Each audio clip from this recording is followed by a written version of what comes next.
Comscore नुसार आता isakal.com आहे देशातील नंबर 1 ची मराठी न्यूज वेबसाईट। प्रत्येक अपडेटसाठी isakal.com ला नक्की भेट द्या। पत्रकार परिषद अतिशय महत्त्वाची आहे।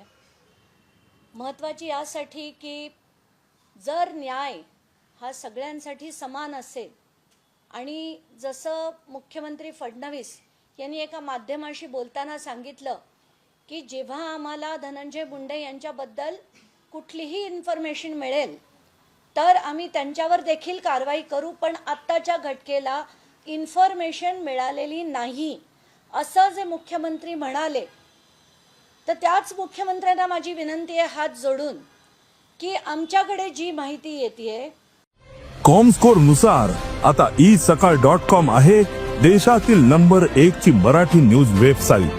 प्रत्येक अपडेटसाठी isakal.com ला नक्की भेट द्या।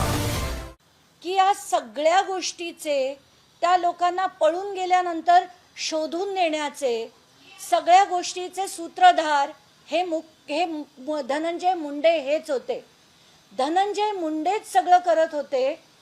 ते त्याच्यात बालाजी तांदळे असो, शिवलिंग मोराळे असो, सारंग आंधळे असो, या सगळ्यांना मेसेज पाठवण्याचं काम देखील धनंजय मुंडेंच्या सेलफोनवरनं होत होतं।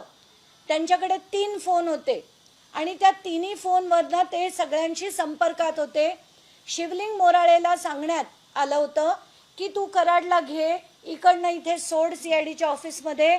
बालाजी तांदळेला सांगण्यात आलं होतं की 9 तारखेपासून बालाजी तांदळे हा पोलिसांबरोबर या आरोपींची जी शोध घेत होता तो एवढ्यासाठी की हे प्रकरण जेव्हा शेकायला लागलं तेव्हा तो आरोप कराड किंवा त्यांच्यापर्यंत पोहोचू नये म्हणून या लोकांना अटक करून तिथल्या तिथे निपटावा याच्यासाठी धनंजय मुंडे प्रयत्न करत होते। हे जे लेटर आहे पोलीस डिपार्टमेंटनी बालाजी तांदळेला लिहिलेलं रेड लेटर आहे, 15 तारखेचं आहे।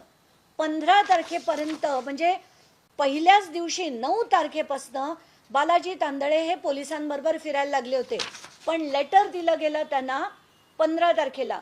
आणि कुठचं पोलीस स्टेशन आरोपीच्या मित्राला लेटर देऊन सांगतं की तू आमच्याबरोबर तुझी गाडी घेऊन ये आणि आपण शोध सुरू करू।